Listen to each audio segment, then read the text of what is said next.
अरविंद केजरीवाल जी ने दिल्ली में एक मॉडल बनाया है गवर्नेंस का।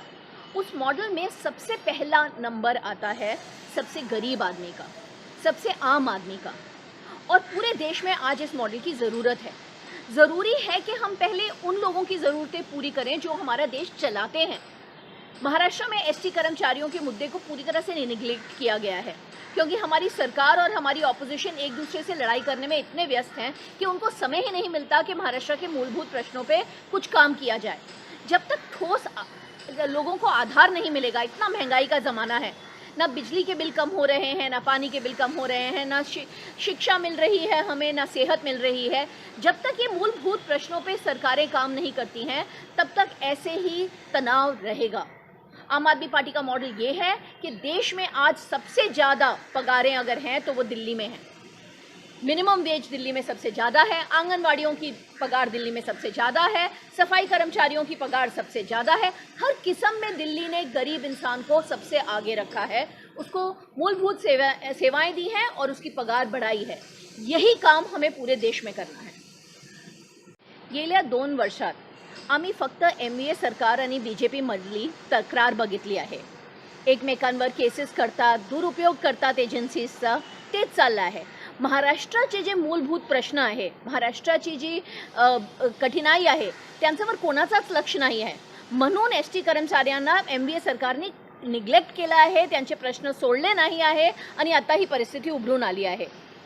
पण मी हे स्पष्टपणे सांगते की हे ST कर्मचाऱ्यांचं जे आंदोलन होतं ते चुकीचं होतं, ते क्रिमिनल होतं आणि त्याची महाराष्ट्राच्या पुरोगामी विचाराचा हे आमचं जे राज्य आहे त्यात कुठेही जागा नाही आहे।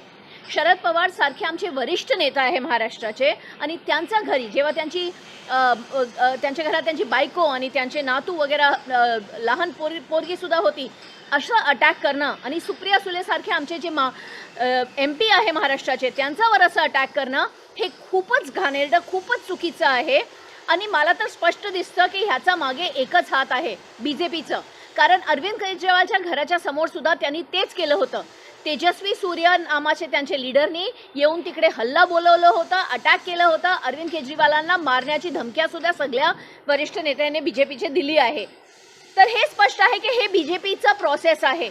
नेत्यांच्या घरी जाऊन त्यांच्या मुलाबाळांना अटॅक करणं हे BJPचीच पद्धत आहे आणि देवेंद्र फडणवीसला ह्याची जबाबदारी घ्यायलाच लागेल, त्यांना माफी मागावी अशी माझी अपेक्षा आहे।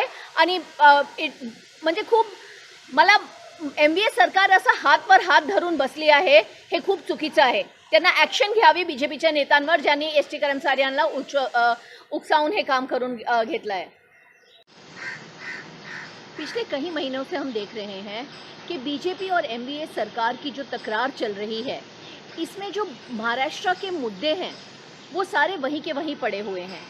ST कर्मचारियों की इतने समय से स्ट्राइक चल रही है, लेकिन अभी तक MVA सरकार ने उस पर ध्यान नहीं दिया, क्योंकि कभी वो किसी पुलिस कमिश्नर को अरेस्ट करने भागे रहते हैं, कभी वो किरीट सोमैया के पीछे भागते हैं, कभी वो नारायण राणे के पीछे भागते हैं। इसलिए मुद्दा तो रह ही गया। ऑपोजिशन इनको हमेशा भड़काती रहती है और ये ऑपोजिशन के मुद्दों के पीछे भागते रहते हैं। जनता के मुद्दों से दूर खड़ी है MVA सरकार। लेकिन जो कल हुआ उसकी मैं पूरी तरह से निंदा करती हूँ, वो बिल्कुल भी एक्सेप्ट नहीं है। महाराष्ट्र एक पुरोगामी राज्य है, यहाँ पे कभी भी इस तरीके से पॉलिटिकल इश्यूज, सोशल इश्यूज नहीं सॉल्व किए गए हैं।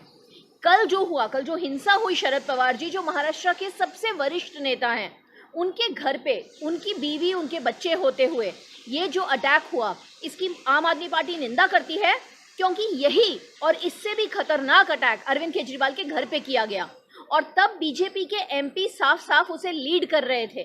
BJP के लीडर वहाँ पे मौजूद थे और उन्होंने अरविंद केजरीवाल जी के घर पे, जहाँ पे उनके बूढ़े माँ बाप हैं, जहाँ पे उनके बच्चे, उनकी बीवी रहते हैं, वहाँ पे अटैक किया। तो इस बात से साफ होता है कि ये अटैक तो BJP का ही किया हुआ था। ये ST कर्मचारियों को भड़का के, उनको आगे करके महाराष्ट्र में इस तरीके से वायलेंस फैलाना, ये BJP का ही काम है। और मैं कहती हूँ कि इस बात पे देवेंद्र फडणवीस को सामने आना पड़ेगा और माफ़ी मांगनी चाहिए।